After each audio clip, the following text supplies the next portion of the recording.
21st century classroom with Nicole. So while Nicole's coming up, I'll just explain briefly this, or remind people, I think we talked about this already, but we had several people who did redesigns, so they were working together at times, but also had different projects within those designs, so we'll try and do these maybe in a row. That's what we were thinking. Okay. Yes, so Karen and Susan and myself worked on a similar problem as far as redesign, and then obviously our solutions are catered more towards what we were individually talking about with redesigning. So mine was on 21st century classroom, taking what we've learned from the boys this year in using the CCI and being able to sort of redesign classrooms with that in mind.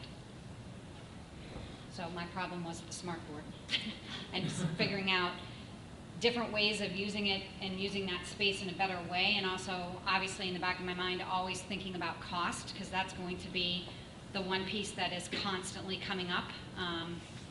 So that, as I said, smart board, and there's several problems that go with it, but with that being the main focus.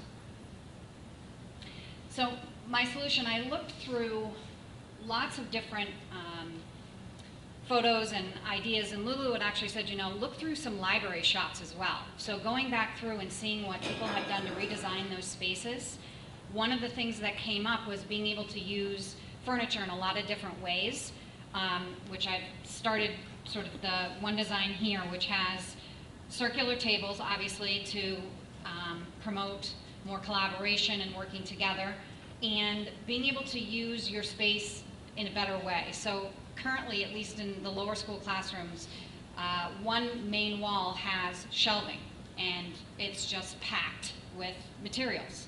If you could turn that shelving into couches that flip up and could still be storage for you, but would give another option for boys to be able to sit comfortably, be able to use that area, spread out if they want to, is something that I had seen not only used in library space, but used in a redesign for classrooms. Stools are the same thing. They could be used as storage as well as, you know, what they're initially designed for. And then instead of the smart board, using the dry erase or the whiteboard paint.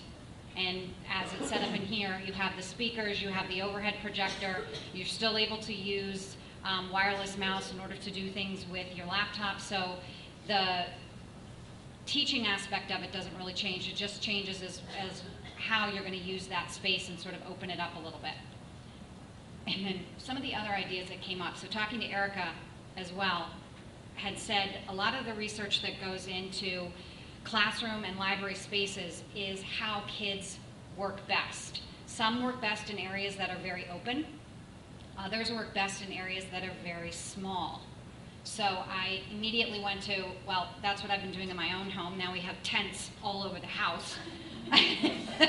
They love the tents. So being able to use that within the classroom so that you have that smaller, more secure space for them, if that's a better spot for them to be able to work or just feel comfortable. And then of course I love the idea for this, you know, animal stool, which you could use as storage as well.